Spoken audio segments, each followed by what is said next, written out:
Metrolink, one of the few commuter services in the state of California, has been known for its series of F59PHs and F59PHIs, as well as a roster of Bombardier-built bi-level passenger coaches, which they refer to as their Centel's fleet.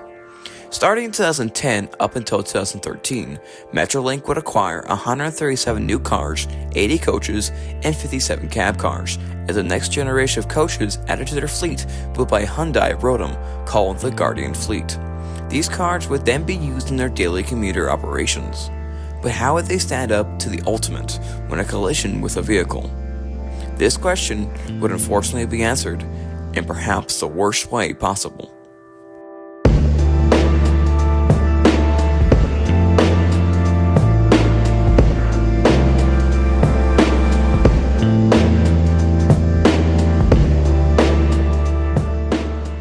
On February 24th, 2015, a morning Metrolink commuter train number 102 was heading east, en route from Ventura East Station to Los Angeles. The train was in push-pull mode with a cab car leading the train, 3 more coaches, and a locomotive pushing on the back. The train in question consisted of Hyundai Rotem cab car number 645, Bombardier bi-level coach number 206, Hyundai Rotem coaches 211 and 263, and EMD F59PHI number 870 on the rear. The train is crewed by 62-year-old engineer Glenn Steele, a 40-plus-year railroad veteran who spent half of his railroading career with Metrolink, as well as their most senior engineer, an unknown student engineer, and a conductor.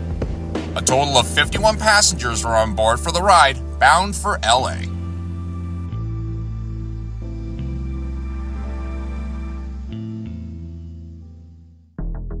At the same time, a pickup truck hauling a trailer gets stuck on the tracks by the South Rice Avenue grade crossing. The driver gets out and tries to free his trapped vehicle, but it's no use. He was stuck where he was. Around the same time, train 102 will make its next stop at Oxnard around 5:35 a.m. and afterwards got underway again. As the train is getting closer to the crossing, the engineer spots the truck on the tracks ahead and slams on the emergency brakes, capable of slowing the train down, but was already too late to prevent the inevitable.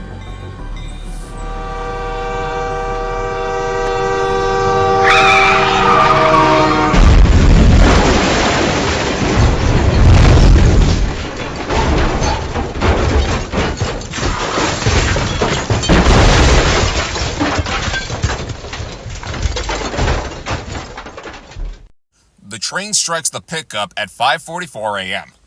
The train continues through the grade crossing, dragging the truck along the right-of-way before it got dislodged and came to rest about 130 feet east of the grade crossing on the south side of the tracks, whereas the trailer detached from the truck and came to rest on the grade crossing where it was consumed by a post-crash fire.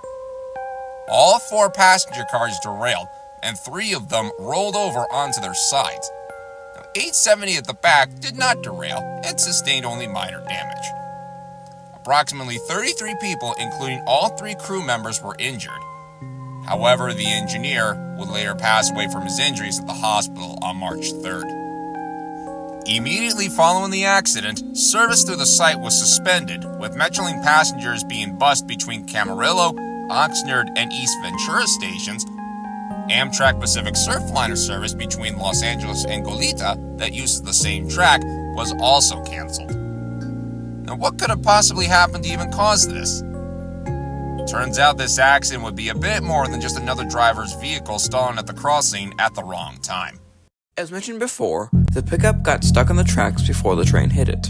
But it's crucial we look at the driver. The truck driver, 58-year-old Jose Alexandro Sanchez Marez, worked for a farming operation, the Growers Company, but was operating a vehicle owned by a Harvest Management. At 5:51 a.m. on February 23rd, the day prior, Sanchez Ramirez went on duty at 1 p.m. His employer dispatched him from the company's base in Somerton, Arizona, to drive to Oxnard, California, generally a 6-hour trip. He'd be driving a 2005 Ford F450 pickup truck, towing a year 2000 Wells Cargo 2-axle utility trailer for the drive. However, he experienced a 4.5-hour delay in Jacumba, California, due to a damaged radiator. which necessitated that he obtain a replacement truck. If that wasn't enough of a headache, his truck got sideswiped by another car while driving Los Angeles, which further extended his travel time. The NTSB investigation found that the crash occurred nearly 24 hours after he reported for duty in Somerton and almost 17 hours after he began the trip to Oxnard, well above the limits set for commercial drivers, in which drivers have a 14-hour window to drive a maximum of 11 hours. They are required to take a 30-minute break after 8 hours of driving. Within the 14-hour rule, drivers cannot drive after the 14th consecutive hour that they are on duty until they take 10 hours off, which would have left him exhausted, as he had been awake and working for almost 24 hours. The report said Sanchez Ramirez may have misinterpreted directions from a navigational app on his phone because of lack of sleep and made the wrong turn onto the tracks. The driver was also unfamiliar with the area at the time of the accident, intending to turn right onto East 5th Street from South Rice Avenue, but he instead turned onto UP-owned tracks, and the truck became lodged on the track about 80 feet west of the grade crossing. The driver then proceeded to try to push the truck off the track. He also stated that he tried to call 911, but was in a state of panic. Before the train came along, Sanchez Ramirez got out of the truck, leaving the headlights and hazard lights on, and the driver door open, and went to call for help. But he was in a remote part of the county, and there wouldn't have been an absolute guarantee anyone he found would be able to speak with him because he only spoke Spanish. Based on analysis of GPS data obtained from his cell phone, about 12 minutes elapsed between the time the truck got lodged on the tracks and when the train hit it. Something that didn't make sense to Metrolink, though, is how the train even derailed. The Hyundai Rotom cars are fitted with a crash energy management system designed to dissipate kinetic energy during a collision. Now, these cars were purchased in response to a couple prior accidents Metrolink had in previous years, such as the 2005 Glendale crash and the deadly 2008 Chatsworth collision. The NTSB investigation determined that the crumple zones in the car were activated in the collision.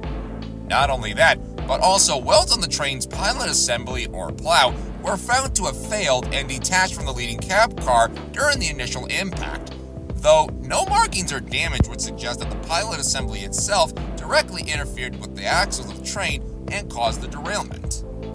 A month after the accident, 2 people injured due to the crash sued the truck driver, Sanchez Ramirez, and his employer. He was later booked on a suspension of hit and run after initially fleeing the scene and was held on a $150,000 bail, but prosecutors later declined to file criminal charges against him. On February 22, 2016, Sanchez Ramirez was charged with 1 misdemeanor count of vehicular manslaughter for the death of the Metrolink engineer. On April 25, 2019, he pled guilty and was sentenced on July 24th to spend 30 days in the Ventura County Jail, as well as 3 years probation. On September 3, 2015, almost 7 months after the accident, Metrolink announced that they would restrict use of the new cab cars for at least a year as they reviews the safety features looking for any more defects. As a stopgap measure, 40 AC 4400CW locomotives were released from BNSF, adding a second locomotive to each train set, positioned in front of the cab car. In October 2016, Metrolink would file suit against Hyundai Rotom on the account that the cab car pilot assembles were defective, in that they were not sufficiently protecting trains from derailing. Turns out they were right. It was later found that 4 of the 5 welds in the pilot assembly weren't securely attached to the cab car, which worried many passengers of the safety features of the new cars that they were riding on. When the Metrolink maintenance force inspected all of the other Hyundai Rotom cab cars in their fleet, they determined that all of them had similar issues. So overall, they had a fleet of slightly defective cars. On November 1st, 2016, repairs and enhancements to the Rotom cab car plows were finished, and the leased BNSF units would be returned. Service along the rail line was restored by the following Wednesday afternoon, with the first passenger train passing through the crash site about 5:40 p.m. Now, as for the Rice Avenue Railroad crossing, it had long been known as one of Ventura County's most dangerous even before the crash, because emergency crews had pulled vehicles off the tracks in this area about 18 times over the years. Just wow, you thought they would have learned from their mistakes by now. A bridge to allow the road to pass over the tracks had been planned for about 2 decades. However, funding had remained unavailable for this project, estimated to cost about $35 million. But thankfully, just last year, it was announced the city of Oxnard and the California Department of Transportation, or Caltrans, now have the funding lined up for a $117 million bridge to be built over the tracks that would prevent any train versus vehicle collisions here in the future. Construction of the new bridge is about to get underway, if not already, and is expected to open up sometime in 2028. As for the equipment involved, the cab car 645 and the other two Hyundai Rotem coaches 211 and 263 would be removed from service and are currently in storage pending possible repairs. Bombardier bi-level car 206 seems to still be running around in active service. F59PHI 870 would be repaired and returned back to service, but it was retired in 2020 and is currently in storage in Metrolink's Keller Yard in LA with the majority of the other retired F-59s awaiting their final fate, being replaced by the new EMD F-125 Spirit locomotives. Unfortunately, this wouldn't be the last time a Hyundai Rotem car got damaged. In November 2019, cab car 684 was involved in a collision with an RV and has since been retired. Despite advancements in technology, imperfections persist. Today, Metrolink still operates Hyundai Rotem cars, intending to eventually replace the aging Tintel fleet coaches, some of which have surpassed 30 years of service. However, funding constraints hinder this transition. The decision on which Tintel fleet cars to retain or scrap is complex. While they carry minimal debts, they require significant rehabilitation nearing the end of their service lives. Moreover, they lack safety features present in Hyundai Rotem coaches, such as enhanced seating and breakaway tables. Although reinforcement of the aluminum alloy car body is unnecessary. Presently, all Metrolink trains are equipped with a Guardian cab car and a Guardian coach closer to the locomotive to manage crash energy effectively and prevent similar accidents. Even in 2024, train-vehicle collisions persist. It's disheartening to acknowledge, but accidents like this have occurred before and unfortunately will likely occur again.